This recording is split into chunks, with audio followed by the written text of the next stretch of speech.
Welcome everyone to EdTech Monday Nigeria, brought to you by the MasterCard Foundation in partnership with Co-Creation Hub Limited. The EdTech Monday is a platform to facilitate critical conversations on the use of technology for teaching and learning by bringing together key stakeholders, including policymakers, EdTech entrepreneurs, teachers, and parents. Thank you all so much for joining us on this episode of the show. My name is Joyce Daniels, your regular host. Our topic for this episode is coding for learners in Africa. Coding for learners in Africa. With many leading technology firms now supporting learners' acquisition of digital literacy and technology skills, as well as the introduction of ICT as a subject in schools, the integration of technology into education is fast gaining ground on the continent. In previous episodes of EdTech Mondays, we have discussed various ways in which technology improves learning outcomes and helps learners build relevant skills. On this show, however, we will be focusing on coding, which is the primary method for communicating with a computer.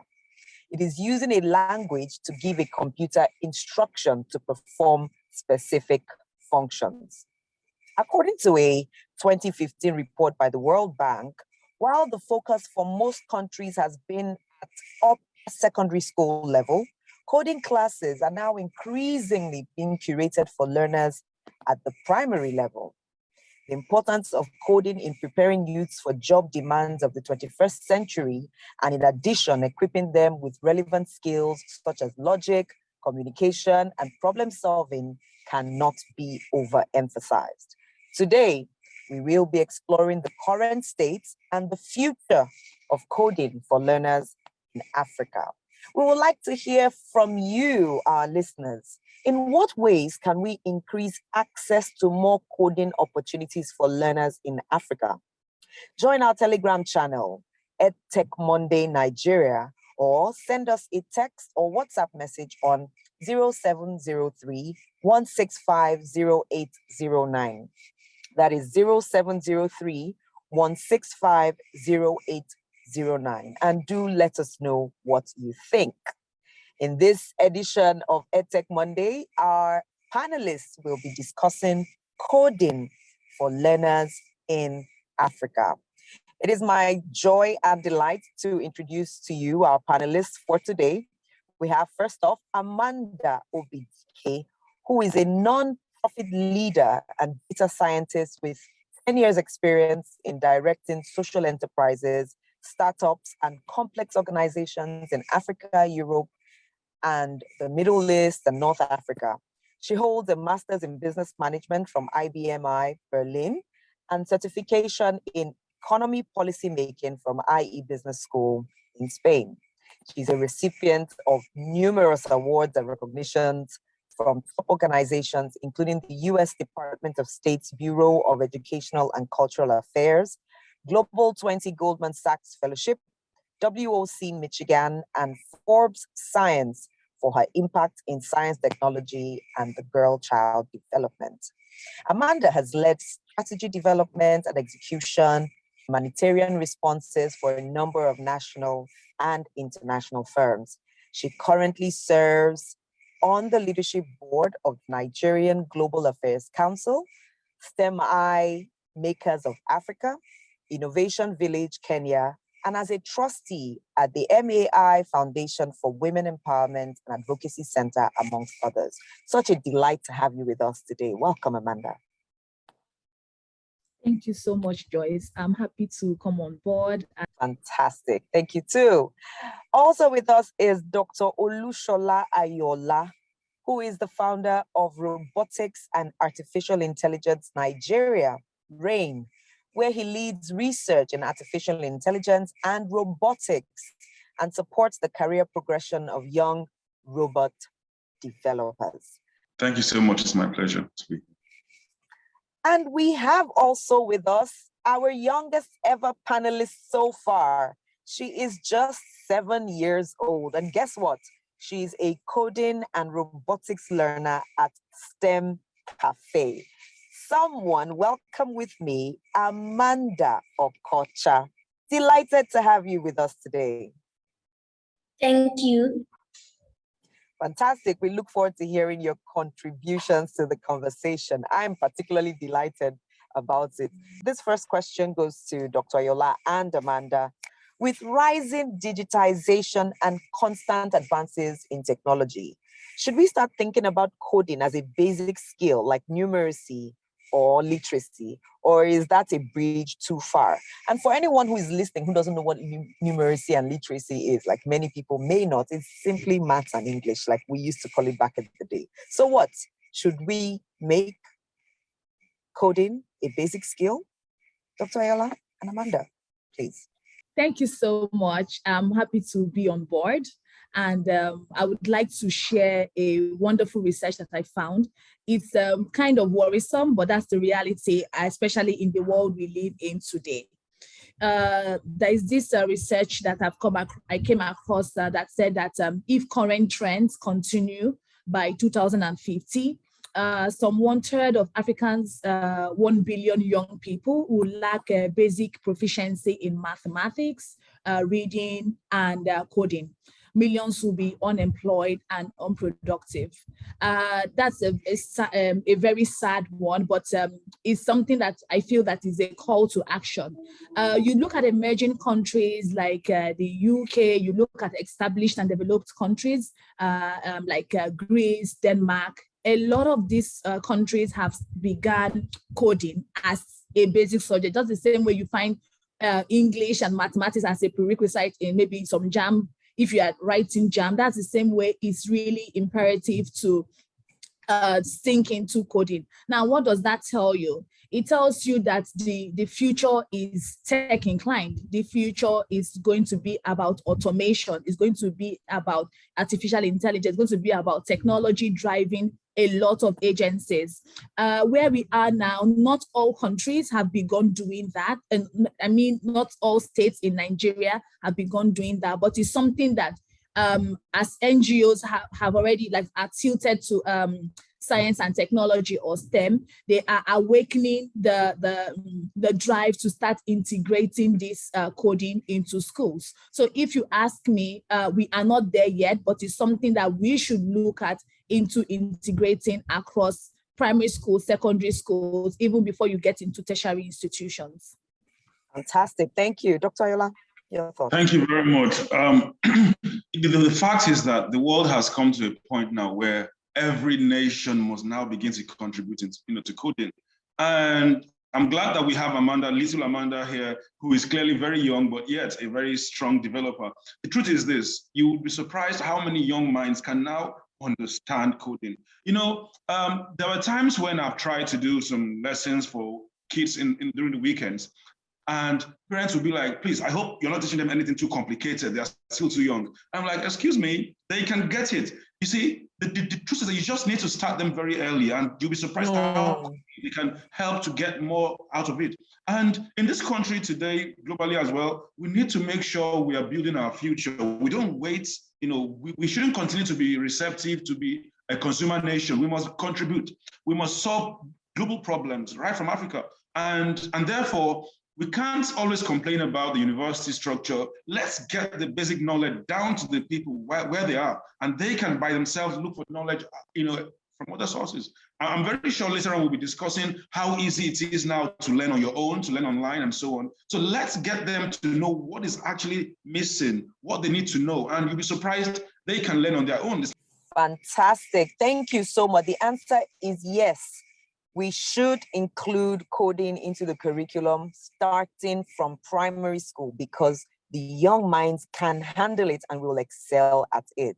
So what are the challenges of scaling coding for young learners in Nigeria and Africa? Where would we find roadblocks? From time to time, when we get to design boot camps, especially if you are looking at underserved communities, one of the issues is our data infrastructure. You find out that there are some towns or some locality that students don't have access to computer, they don't even have access to internet. And you're asking yourself, how can you actually bridge this gap?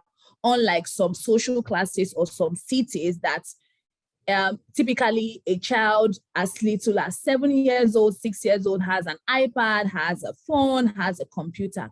So we saw this thing happen, especially during COVID, when the world was, moving to online learning, and schools, students that were, in public schools or like in villages could not have access to the internet, not to talk more of having access to these digital courses. We've seen that happen, but now we're asking ourselves, what exactly is the solution? We had to do some kind of collaboration with some tech organizations who could loan these students small devices, or rather bring them into peer-to-peer. So you could go to some places, for example, in Boya, in Cameroon, where it's a war-torn zone, and you're taking these students in 10s or in 15s, and you're having a teacher with a laptop get to uniformly teach them this thing. So we find out that integrating ICT, because we don't have these devices, have posed as a challenge. But one thing that I believe in is effective collaboration and partnerships. I trust that there are some esteemed organizations or esteemed persons that know that this gap is here, and this is how we can help solve it. I've seen schools wanting to train their teachers, but then there's a challenge there. Do you want to train a teacher to be a very good developer, and then he figures out that, well, there's more money being an actual developer than being a teacher? So there must be some kind of maybe an MOU with some schools that, hey, teachers must be trained, but must give more of their time to the school after that. That's number one. And number two, funding. It's not so cheap nowadays to get someone who is good at Java, for example, that would want to teach, if you're not going to pay him as much as what maybe a bank would pay him for that for that skill as well. So how do we bridge the gap? Well, thank God there are fundings from private organizations, but that has to be carried further. And another thing I've faced is parents not being able to give their children the laptops that they need for coding, because unfortunately, there is still that gaming addiction or watching movies or internet safety and all of that. And how then? Well, it took a while for me to convince some parents that there are still some family controls you can implement on laptops that allow you to still have control of what the child is doing. Or, although when you teach a child how to code, he probably gets smarter and know how to bypass all those things. But then discipline is key. And finally, I would say that not many schools have invested in computer ICT rooms. We've had schools that, as big as they are, we just have 20 computers that are not even all connected to the inverter. Now that has to be looked into if you're going to encourage the children to code and not have challenges in the room. Thank you so much. How do we make opportunities to learn code or coding more accessible to young people with disabilities and young people who are forcibly displaced? What are some of the things we might need to consider?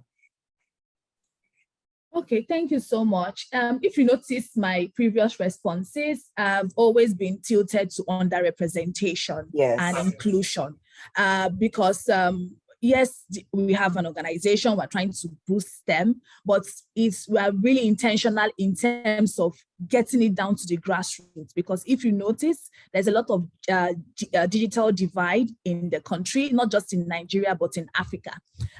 Over time, how to make this accessible to young people, whether in underrepresented communities, underserved communities, or disabilities, is simple. Like Dr. said, one of the things that I feel that is very, very effectual is training educators. It's an approach that we started recently because take, for example, me, I never liked mathematics. And I'm not trying to do a blame game, but I found out that I didn't have a conducive environment where a teacher had to encourage me or had to, embed another approach well. Don't worry, there are many of us on this table. That tells you that we have to have this reform where teachers cease being teachers and serve as mentors, and serve as counselors, and serve as coaches, because it's a pass-on thing. You get to, I've had a story where the girls that, they came up with an idea of having a generator that is powered by urine. The first reaction when they met their teacher was like, please, they should just go, that is not possible. So imagine if these girls, for example, were not able to be go back again. That's inclusion, because I'm also talking about girls delving into technology, girls going into coding. And also, if we have this teacher reformation, I believe that educators will not only serve as being teachers, but will also help to connect these students to resources, also able to give them that confidence that they need, because it's one thing to have resources, it's another thing for young people to know that, yes, they can do it. So somebody championing it all the way. So another thing I feel that we need to consider is mentoring. Mentoring plays a great deal. I've seen mentorship work hand in hand, whether it's peer-to-peer mentoring or whether it's like a mentor-mentee level, but having that connection where somebody is able to tell you stories, realistic stories, that this is how I have seen things work. This is what I think you should do. This is the confidence that you need to navigate through. Thank you. Dr. Ayoola. There are some solutions right now that exist that allow you to even write your sentence just like that, and then it compiles it into Python. So that's a package that someone has deliberately built for those who don't like coding. Also, there's a solution for those who want to, just draw and then, what they expect. And then, for example, when it comes to web development and web design, you may not need to learn HTML coding if you can just draw and drag and drop how you want things to be placed, and it becomes a HTML coded website. But what I'm trying to say is this: we need to specifically consider those people with disabilities. What are their challenges? What packages can we introduce to the market or to them that would help to do away with some of these disabilities? For example, if someone is, let's say, unable to see, visually impaired, is there a way we can allow the person to dictate the code, in a way that, we can give it a new language, maybe not Python now, maybe Cobra, but this time around, it just listens to your sentence and it gives you the code. Something that allows them to feel like developers just because there's a package that suits their need or their capabilities. And we must do that deliberately. That's why I said it must be deliberate. And for that to be happening, there must be funding for it, because we've got such interventions in many other areas. So coding should also be given that way, because I so much believe in inclusion. In fact, there is a solution we're trying to bring up that has to do with the banking sector, how the visually impaired can actually access the apps, do their transactions without divulging their PIN numbers to their closest relative, things like that. Now, everything has to be deliberate. And I believe that if one person can start it, other developers will build on that. And that's how coding has always been growing. So now I am honored and proud to get to the panelist I've been waiting to speak with, our 7-year-old coder. She's learning coding and robotics at STEM Cafe. Welcome with us, Amanda Okocha. Yay! Amanda, you're just 7. When did you start coding? How old were you? 5. 5? Why? Why did you start coding? It was because I chose it myself. I said I really wanted to start it. And your parents went along with that? They didn't think it was too difficult for you? No. Oh, fantastic. So what has your learning journey been like? Good? It has been amazing. Okay. And it has been creative. It's been creative. So if I ask you, have you been able to build any project or solve any problems through coding? Have you been able to create something? Yes, of course. Please tell us about some. The projects I made, some of them are fruit catcher, maze game, and dart. Okay, tell us about any one of them. Which one do you like the most? And what does it do? What problem does it solve? The problem is solved is that it teaches children how to identify their fruits. Nigerian fruits or global fruits? Nigeria fruits. Oh, so if a child doesn't know what agbalumo is, would they be able to learn it through what you have developed? That's yes. A joke. Yes? Oh, wow, that was just a joke. I didn't think Wow, please, I need to clap right now. So do you think every child should learn how to write codes? Yes, it is because it's more educative. It teaches about technology and math. Fantastic. So if there are parents listening to us right now, what is a word of advice you have to give to parents and maybe teachers? I would say they should enroll their children to STEM, and that their children will know and be smart about computers.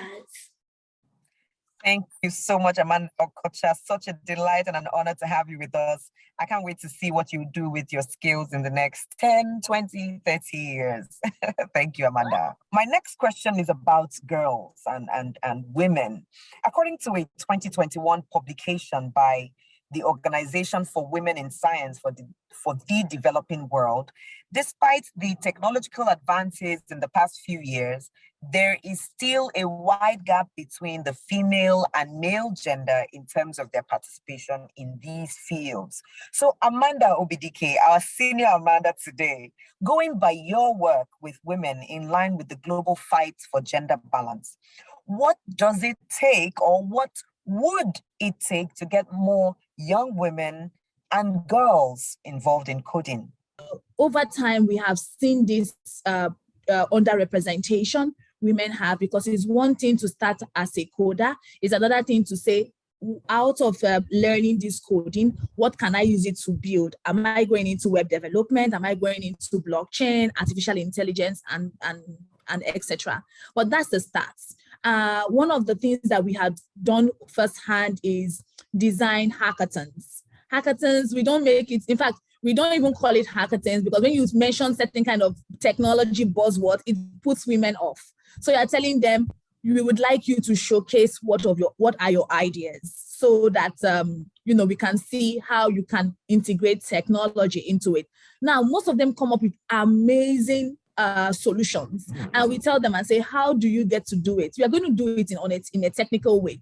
When we did this program one time with Stanbic IBTC, and we were really amazed that unconsciously we started breaking that bias, where women come out from saying it's one thing to identify the problem, it's another thing to identify what tools I can use to create a solution.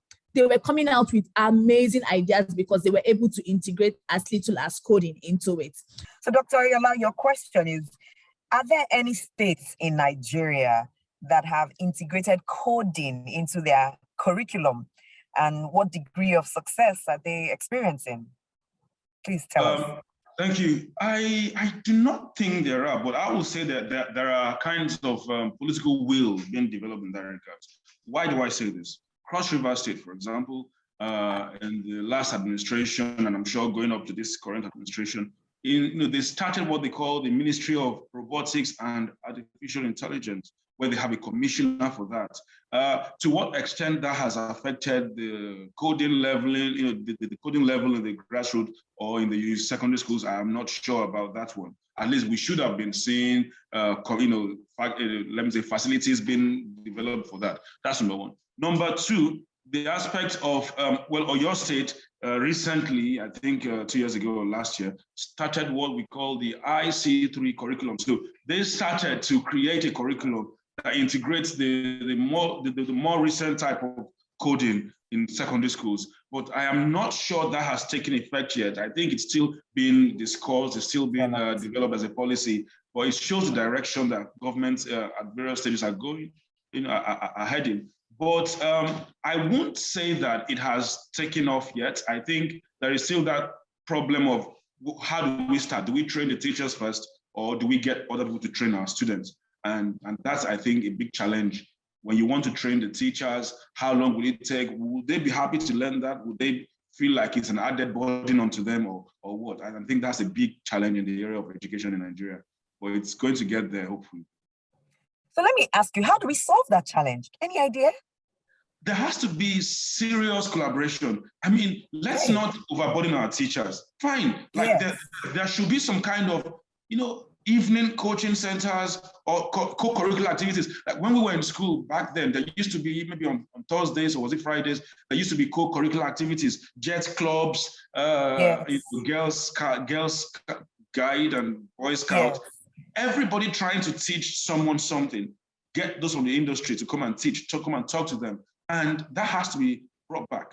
We cannot continue to act like coding is not important, but at the same time, we cannot force WAEC or NECO to put it in the curriculum, in the for examinations. Okay. But we must have it as a kind of co-curricular activity, extracurricular activity. Let's get, for example, if someone says to an ICT center, can you visit our school on Thursdays by 2 o'clock? Don't teach, just speak to them. Let them get the mentorship that Amanda was talking about. That, I think, would help to train the kids, because like I said before, just tell them what they need to learn. Tell them what's missing in their learning so far, and they will fill the gap. As long as there's an avenue for mentorship. My major takeaway from what you all have said is we will be deliberate with collaborating with each other, not waiting for the government, harnessing all our ideas together to see results and accept healthy competition, because it does breed even more appetite for more development, so that people like young Amanda Okocha can start even younger at age 4 or 3 to code and solve problems. Nigerian problems, African problems solved by Nigerians and Africans. Thank you so much. Thank you all so much. We would love to hear from you, our listeners. What do you think? In what ways can we increase access to more coding opportunities for learners in Africa? Do join our Telegram channel, EdTech Monday Nigeria. Or you can send us a text or WhatsApp message on 0703-165-0809. That is 0703-165-0809. My most sincere appreciation to Amanda Obidike, Dr. Saeed Ayoola, and Amanda Okocha for being our panelists on this show. My name is Joyce Daniel, and it's been an honor hosting us all on EdTech Mondays Nigeria on this episode of the show. Do look out for us again next month. Bye for now.